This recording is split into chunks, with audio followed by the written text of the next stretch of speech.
Hello, नमस्कार और सत श्री अकाल। आज एक बार फिर ऑफ द रिकॉर्ड बातों का एक नया एपिसोड लेकर आपके सामने हाजिर हूं। जी हां, वो प्रोग्राम जो खबरों के पीछे की खबर लाता है।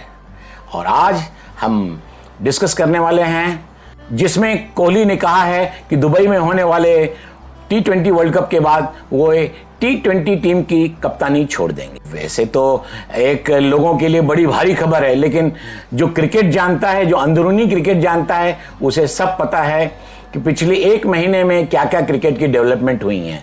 वास्तव में तो 4 दिन पहले ही बीसीसीआई ने उनको कह दिया कि आप घोषणा कर दो। अब जैसे कि उन्होंने ट्वीट करके ये बताया कि हम ये कप्तानी छोड़ने वाले हैं वर्ल्ड कप के बाद। उन्होंने कहा कि बहुत ज्यादा वजन हो गया था उन पर। वजन हल्का करने के लिए किया गया है या उनका खुद का वजन हल्का हो गया है? असलियत यही है। कुछ सालों से जिस तरह से रवि शास्त्री और कोहली मिलकर भारतीय क्रिकेट को नचा रहे थे, वास्तव में सही कहा जाए, अगर आप देखिए पिछले 8 साल में एक भी आईसीसी की ट्रॉफी नहीं जीत पाया है इंडिया।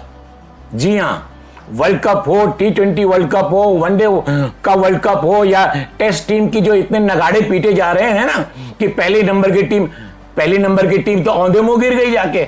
जब इतना सब कुछ आपने किया, लेकिन जब आप ताज आपके सर पर नहीं आ पाया, तो वो कौन से नंबर 1 होने का खिताब लेकर क्या करना है? चाटना है उसको? आपको मैं असलियत बताता हूं। 3 साल पहले जब आईपीएल में अश्विन ने पंजाब टीम की कप्तानी संभाली और इतनी बेहतरीन कप्तानी करके उसको आगे अच्छा खिलाया, तभी एक हल्कों में बात चल गई थी कि नेक्स्ट इंडिया कैप्टन हो सकता है ये आदमी। बस वहीं से ये गेम शुरू हो गया था। अब चूंकि रवि शास्त्री, जिनके बारे में शकुनी मामा कहा जाता है, तो शकुनी मामा ने कान में पहले ही डाल के रखा उनको कि अगर तुमको कप्तानी संभाली है तो अपने कांटे पहले से हटाने शुरू कर दो। और उसी की एक चाल के रूप में ये गेम किया गया कि पहले वनडे से हटाया गया अश्विन को, इसके बाद T20 से हटा दिया गया। क्या कहा गया कि वो स्लो हो गए हैं और फील्डिंग उनकी बराबर नहीं है, जबकि सारी दुनिया जानती है कि उनसे 10 गुना ज्यादा गडलचर फील्डिंग करने वाले टीम में बने हुए हैं। और इसके बाद कहा गया कि नहीं, वो तो टेस्ट टीम के प्लेयर हैं। और इसके बाद धीरे धीरे किस तरह से टेस्ट टीम से उनको हटाया गया, वो बात आपके सामने है।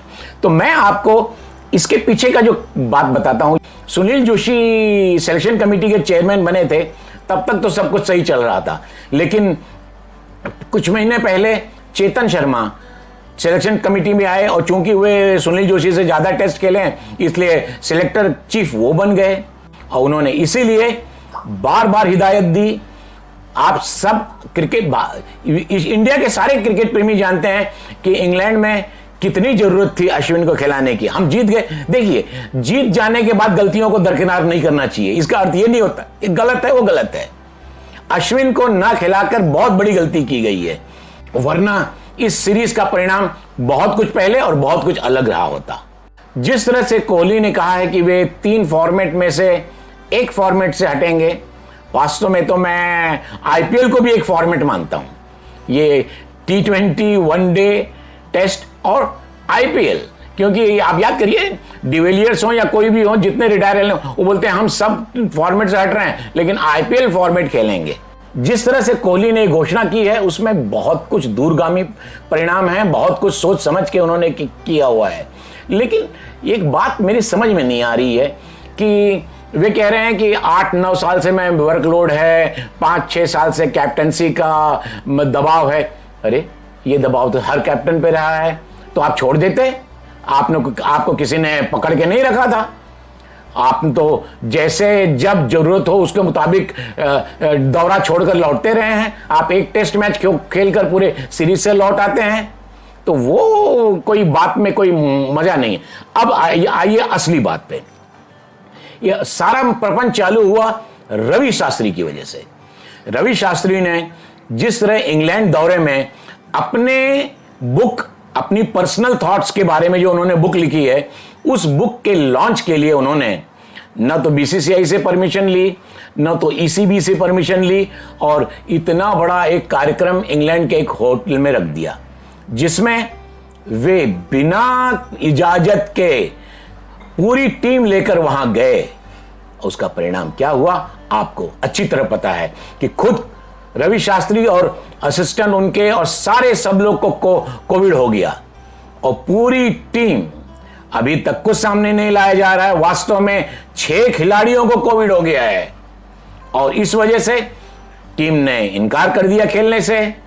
और एक तरफ बीसीसीआई ईसीबी के बीच में एक इतना बढ़िया 2 बोर्ड के बीच में संबंध था, उसको एक खतरनाक कगार तक ला दिया इस रवि शास्त्री की एक जिद ने, एक अपनी डिक्टेटरशिप ने। वे आज जैसे कहा जाता है ना कि भूकंप आता है तो उसके बाद लगातार कई उसके झटके महसूस किए जाते हैं, तो अब जो रवि शास्त्री ये भूकंप लाए हैं उसी के झटके अभी काफी कई दिनों तक अभी लोगों को सुनने और जानने को पता चलेगा। रवि शास्त्री का भाग्य तो लिख दिया गया, वैसे उनका कॉन्ट्रैक्ट भी वर्ल्ड कप ही तक था, लेकिन उनका ये जो हालात हुए हैं जिसमें हो सकता है, क्योंकि जो लास्ट सीरीज का लास्ट टेस्ट मैच था जो कैंसिल हुआ या फोरफिट हुआ, इसी बात को लेके अभी तक मचा हुआ है द्वंद। बीसीसीआई ने कहा है कि हमें भले ये नाम यूज करने दीजिए, इसके एवज में या क्या होगा अब आगे देखा जाएगा, लेकिन 30 मिलियन का दावा मारा है ईसीबी ने, और रवि शास्त्री की बुक लॉन्च का खमियाजा अब बीसीसीआई को भुगतना पड़ा। एक आदमी की जिद की वजह से पूरी इतनी रणनीति, इतनी शकुनी मामा ने ऐसा गेम खेला इन सालों में। आपको याद होगा कि किस तरह से ये आए थे कुंबले को हटाकर।